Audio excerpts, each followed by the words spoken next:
Thank you so much for joining us in this session. I have Ciprian from Legentic, I believe I'm saying that correctly.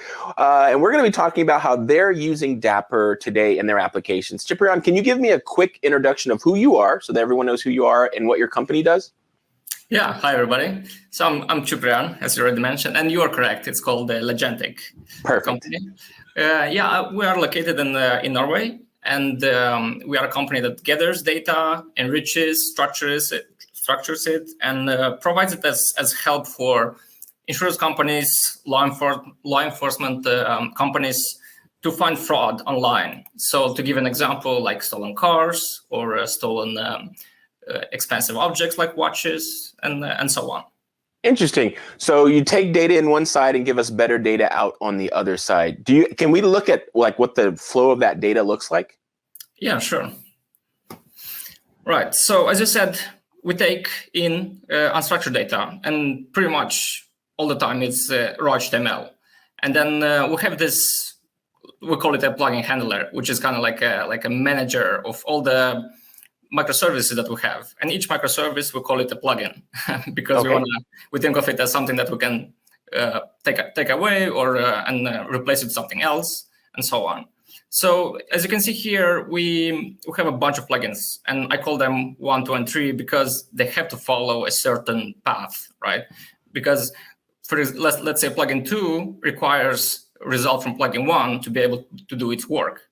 And so here, when the unstructured data comes in to the plugin handler calls plugin 1, receives back the response from the plugin 1, sends it back to the plugin 2, and so on, going through all the plugins that we're gonna have in the future. And as a result, it builds up this structured document where we have, let's say, the type of the document is a vehicle, or it describes a vehicle, it has a model, it has a year, and so on. All kinds of structured data that can be used on later for our clients. Gotcha. So take in raw HTML, give me a nice structured document out the other side that we can use to share, comb, and even query data and ask questions about in a much easier way than trying to scrape HTML, right? Yeah, that's true. Awesome. So let's talk about, that's the logical data flow. Let's talk about the actual architecture, because that's where we're going to start to see where Dapr starts to help with this architecture, correct? Yeah, let's try it out.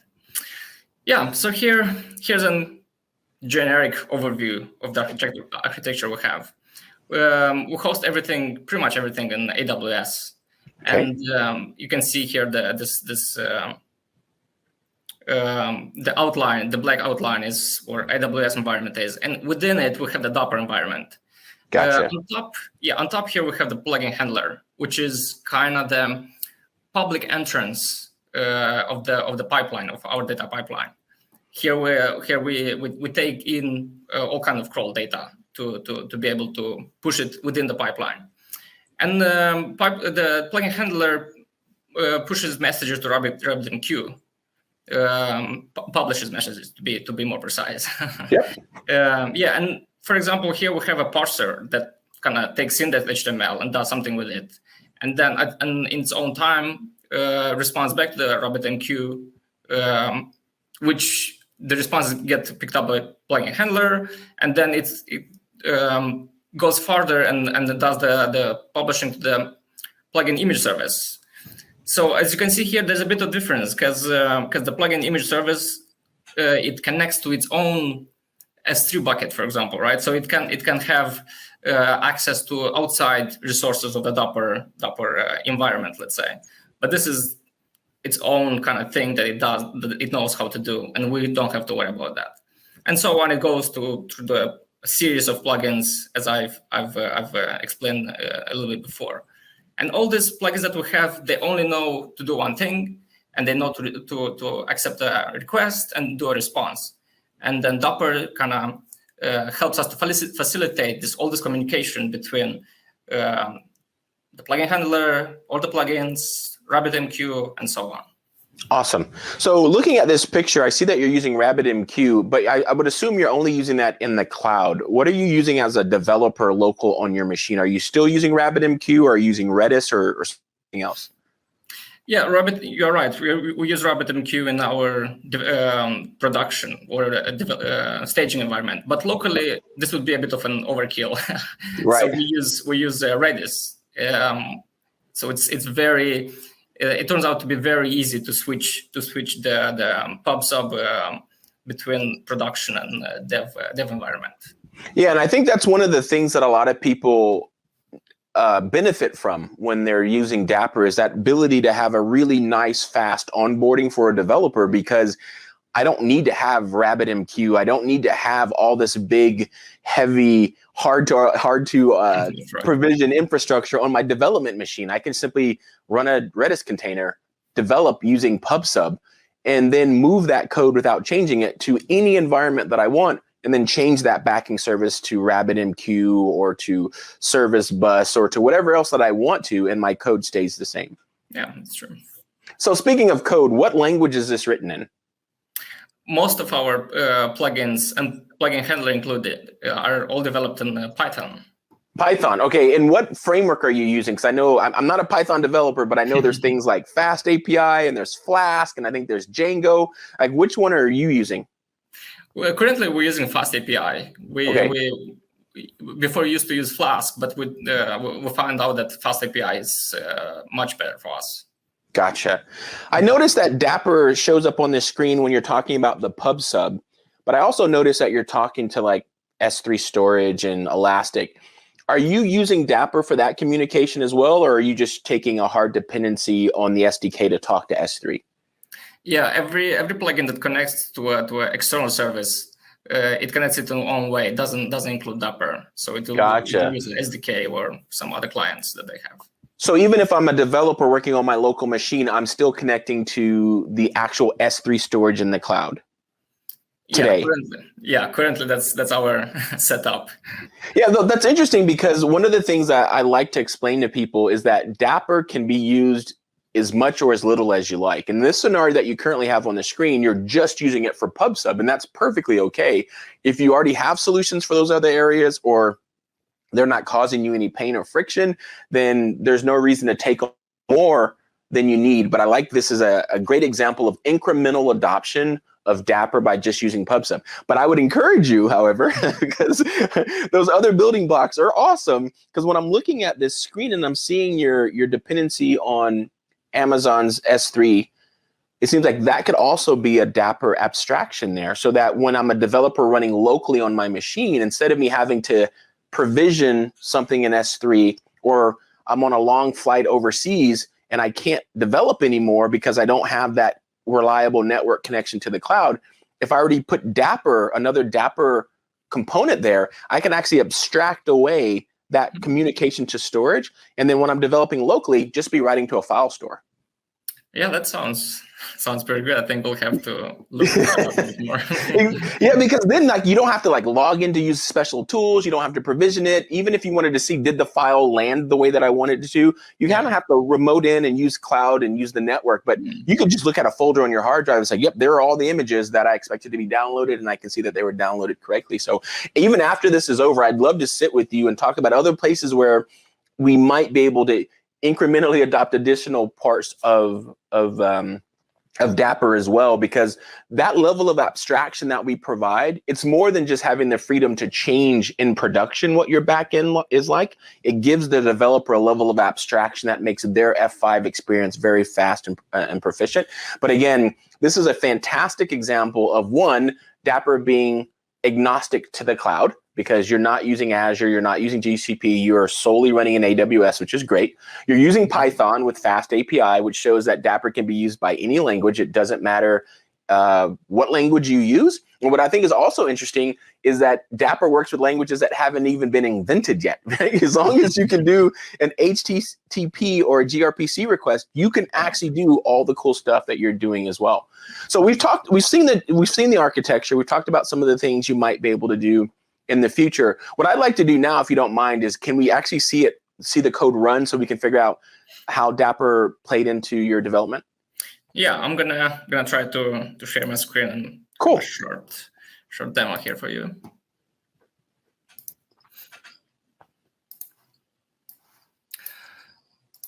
Okay, so as I said, we have a bunch of. I'm gonna have a bunch of plugins and a plugin handler running, and also obviously we have to kind of connect those applications that are running with Dapr. So I already have the plugin handler running, and I have one of the plugins which we call a S3 snapshot, which just takes a snapshot of the application and saves it, not the application, sorry, of the document.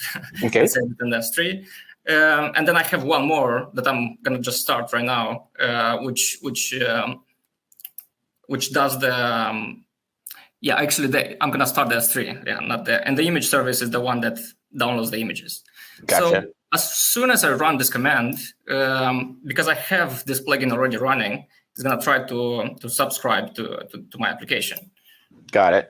So this would be really clear, so that we make sure everyone follows what's going on, is that you have all your services already loaded up in your IDE of choice. They're already running in debug mode. And what you're doing in that terminal is you're basically issuing a Dapr run command saying, hey, that app that I want you to talk to is listening for your instructions on port 3700. And then when you fire that up, then you're going to be able to have a great debug experience because all your breakpoints are going to get hit, but you're actually running it inside the environment that Dapr provides with that sidecar. Yeah, this is just one way. I find it very useful for myself to do debugging of this ensemble of plugins all at once in a way. Got it. No, that's perfect. So if I run this, sorry, let me try again.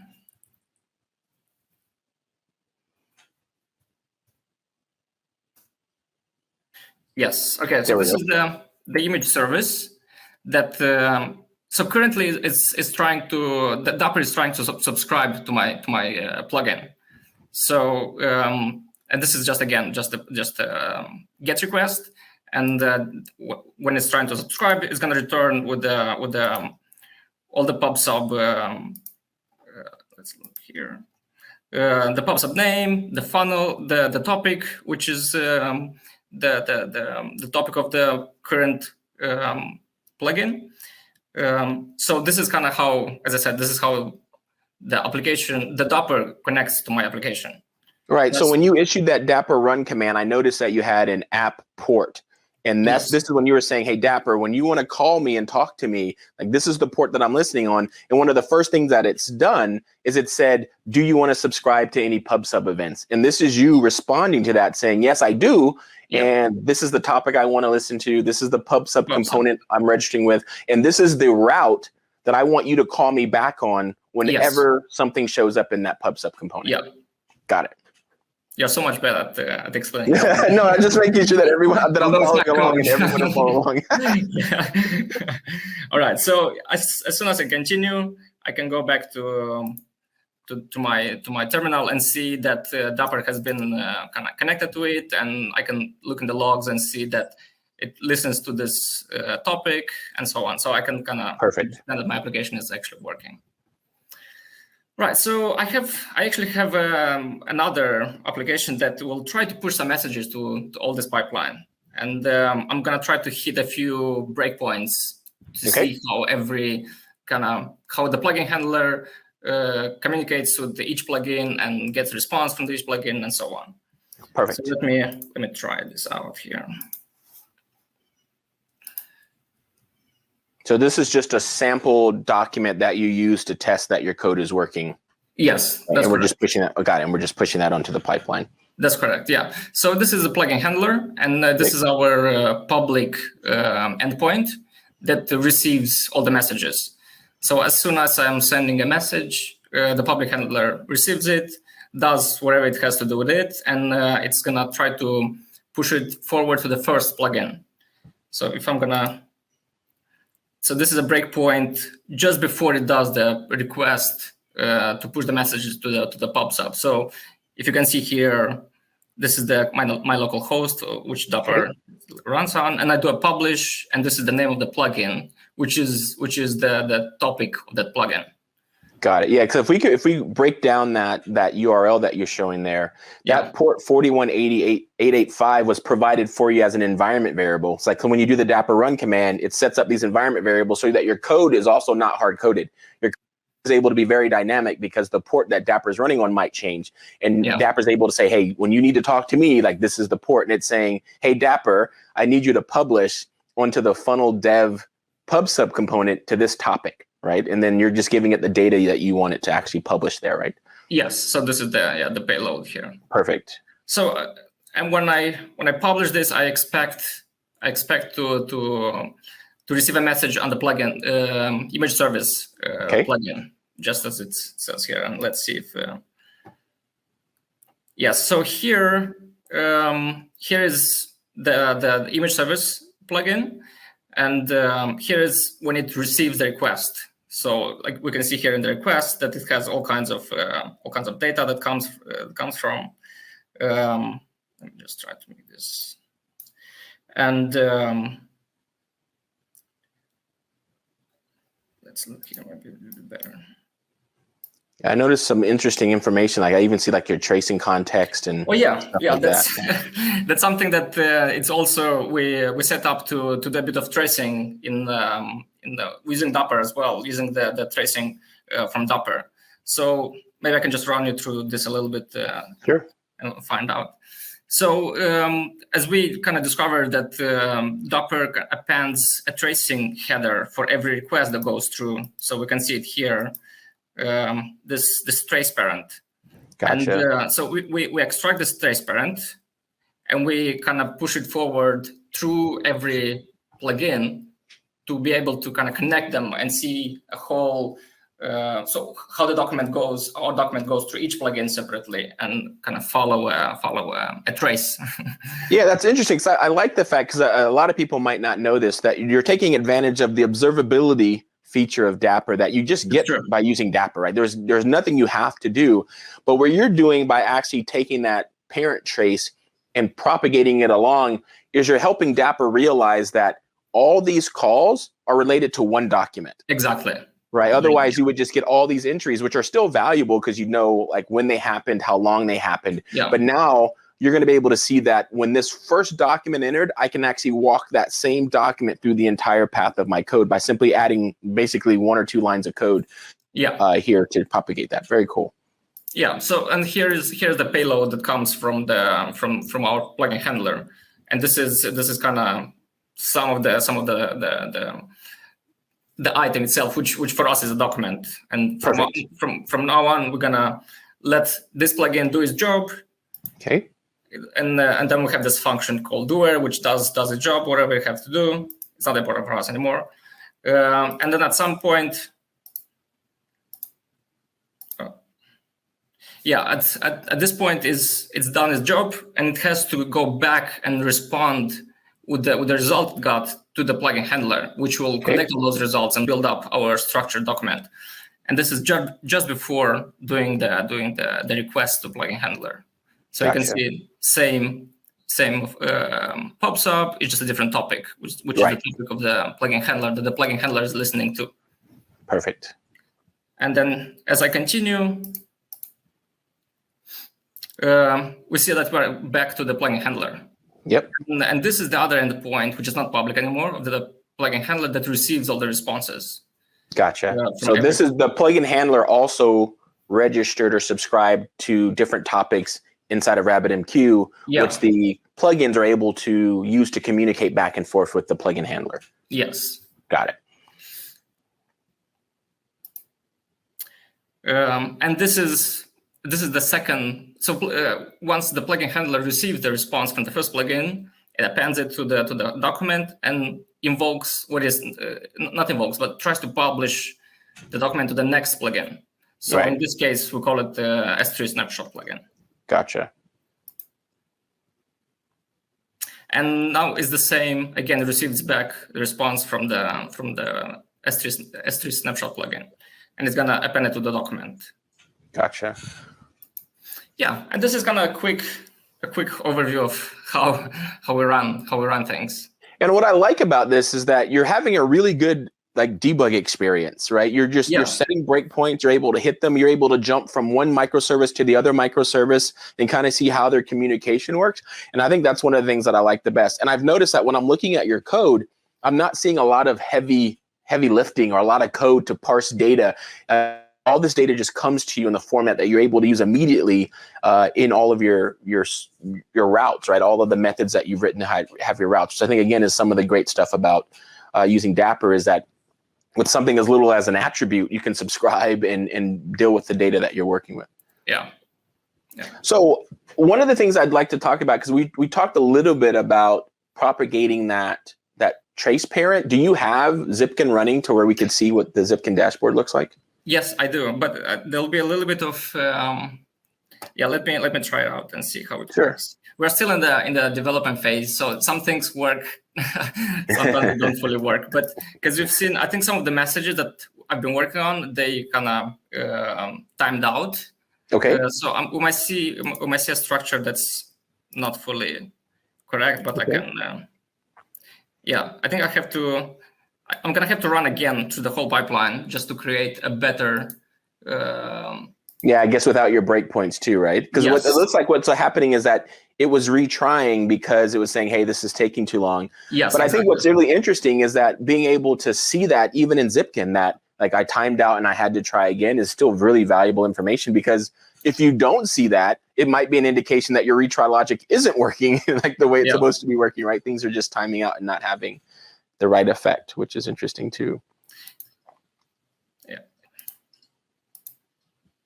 So now you're just going through and you're clearing all your breakpoints so that you can try to run one more through there? Yes. So I just run another message that's a bit quicker. There's one with 8, so I think it's the second one, yeah? There's the last one. The last one is the one I want. Yeah, awesome. So now as we run faster without having to discuss every step of the pipeline, we actually had a nicer flow. So here you can see that, we received the plugin handler, the public endpoint received the message, invokes the image service, and then we call this the controller, the plugin handler, which puts all those responses from the plugin together. So this controller is going to be called every time any of the plugins run, just to append the result together. Gotcha. Then then the S3 snapshot follows, and finally, again, the plugin handler, the controller.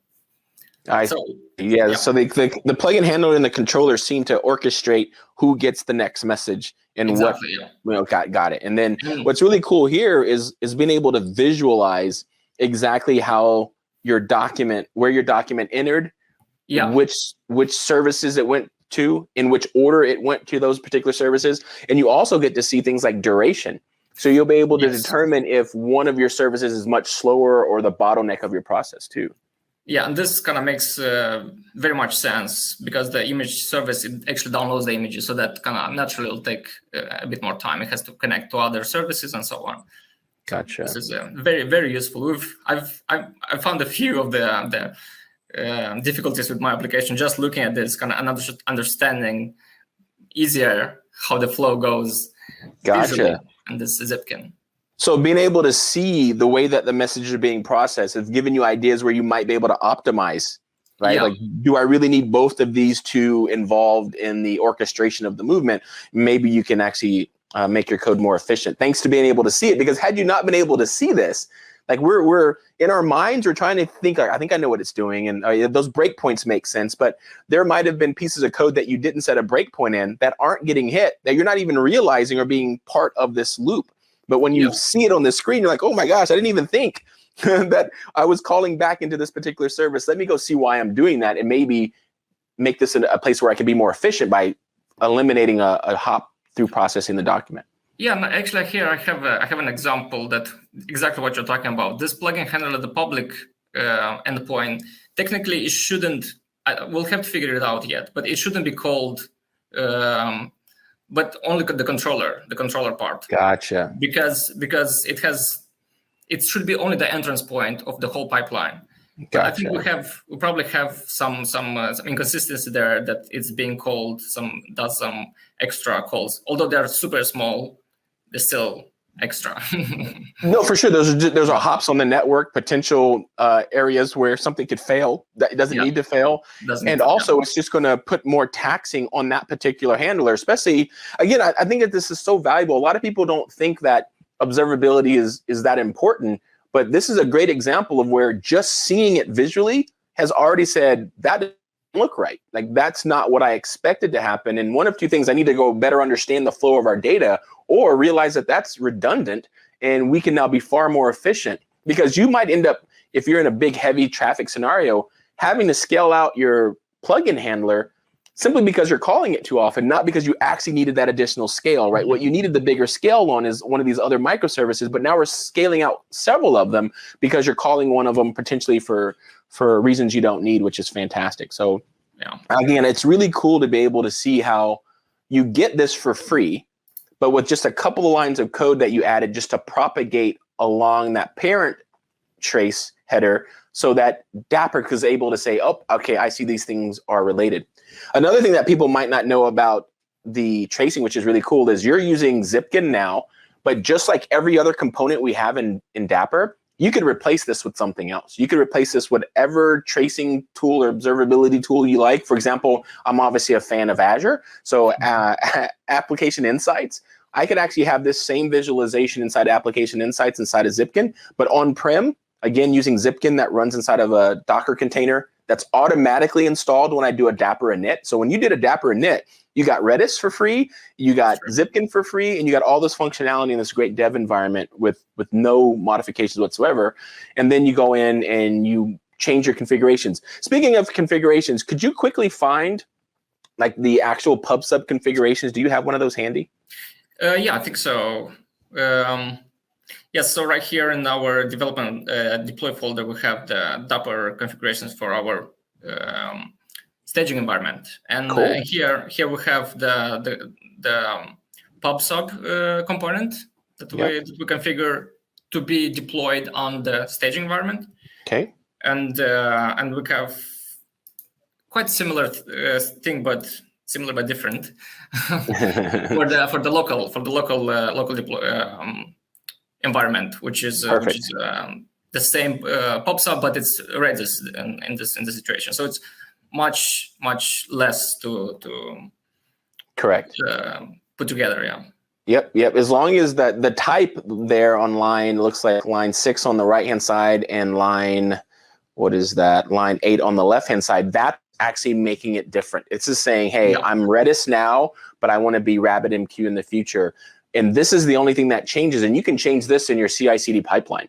Right? This isn't something that a developer has to worry about, because the code doesn't know if it's Redis or RabbitMQ, nor does it care, because all I had to do as a developer is write that post method, which we just saw in your code, and it will receive the proper message in the proper format, no matter what the backing service is, which again is just very cool. So just give me really quick, what are your your general impressions on Dapper and some of the things you think you might do with Dapper going forward?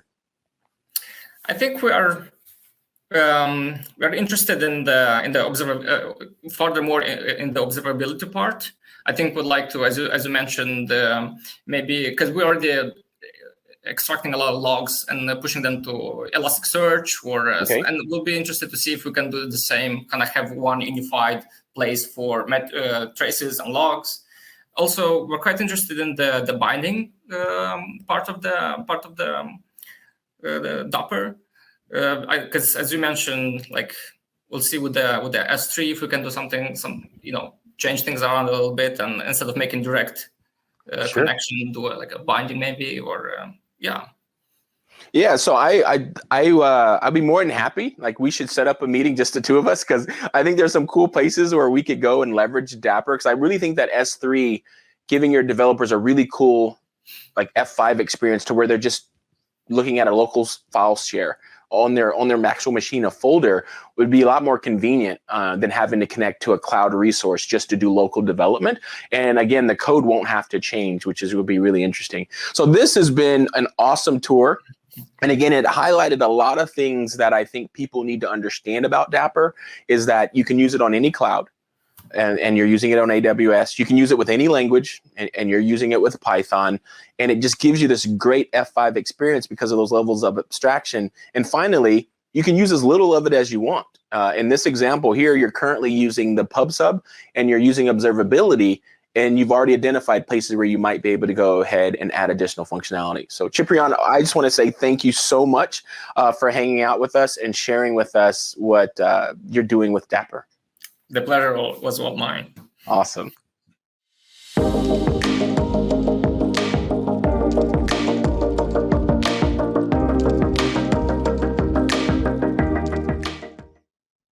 Thank you all for spending the day with us. We hope you enjoyed day 1 of DapperCon as much as we did.